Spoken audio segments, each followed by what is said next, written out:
زبان سے نکلے الفاظ کی اہمیت۔ غور کیجئے کہ جب کوئی کافر کلمہ پڑھتا ہے تو اس کو کوئی بھاگ دوڑ یا ورزش نہیں کرنی پڑتی، بلکہ صرف اپنی زبان سے کلمے کے 2 الفاظ کہنے پڑتے ہیں جن کے ادا کرنے سے پہلے وہ کافر ہوتا ہے، کہنے کے بعد وہ مسلمان بن جاتا ہے۔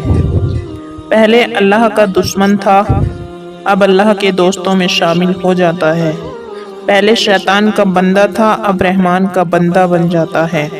تو اگر اس کے 100 سال کے گناہ بھی ہوں گے، پروردگار عالم اس کے 100 سال کے گناہ بھی معاف فرما دیں گے۔ تو معلوم یہ ہوا کہ زبان سے نکلے الفاظ کے بعد اس کی زندگی کا بالکل ہی رخ بدل جاتا ہے۔ چنانچہ زبان سے نکلے الفاظ کی اللہ رب العزت کے یہاں بہت قدر و قیمت ہے۔ دوسرے نمبر پہ آتا ہے 2 لفظوں کا کرشمہ۔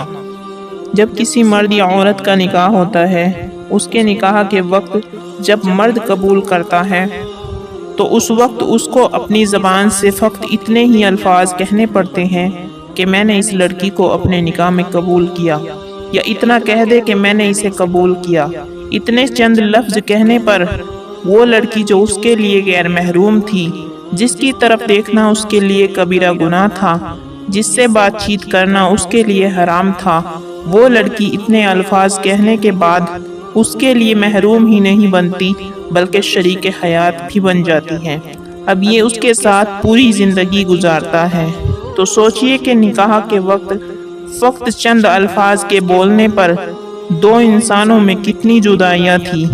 اب وہ اتنے قریب ہو گئے کہ کہنے کو تو 2 جسم ہیں مگر ان دونوں کے جسم ایک جیسے ہیں۔ یہ خوشی اور غمی کے ساتھی بن جاتے ہیں۔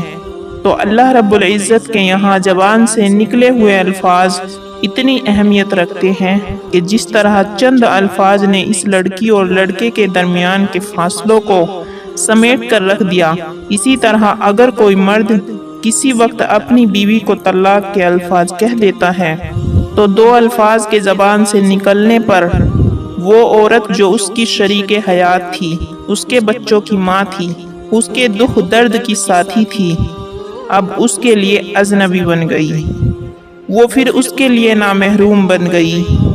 تو نکاح اور طلاق کے چند الفاظ سے انسان کی زندگی میں کتنی تبدیلیاں آ جاتی ہیں۔ ہمیں فکر کی ضرورت ہے، اس سے اندازہ لگانے کی ضرورت ہے کہ انسان کی زبان سے نکلے ہوئے الفاظ اللہ رب العزت کے یہاں کتنا وزن رکھتے ہیں، اور ہم ہے کہ زبان سے الفاظ نکالے ہی چلے جاتے ہیں اور احساس بھی نہیں رکھتے کہ ان الفاظ کا کیا مطلب ہے اور دوسروں پر اس کے کیا اثرات مرتب ہو رہے ہیں۔ کیا ہم کسی دوسرے کو تکلیف تو نہیں پہنچا رہے؟ کیا ہم اللہ کی کسی مخلوق کا دل تو نہیں جلا رہے؟ غور کرنا چاہیے کہ ہم اپنی زبان سے ایسے کلمات تو نہیں نکال رہے جو کلمات کفر کہلاتے ہیں۔ اسی لیے مصاح کے یہاں زبان کے صحیح استعمال کی مستقل محنت کروائی جاتی ہے۔ دعا ہے کہ اللہ رب العزت ہم سب کو بولنے سے پہلے سوچنے کی صلاحیت عطا فرمائے۔ اللہ ہم سب کے گھروں میں پیار محبت والی زندگی عطا فرمائے۔ آمین یا رب العالمین۔ اللہ آپ سب کا حامی و ناصر ہو۔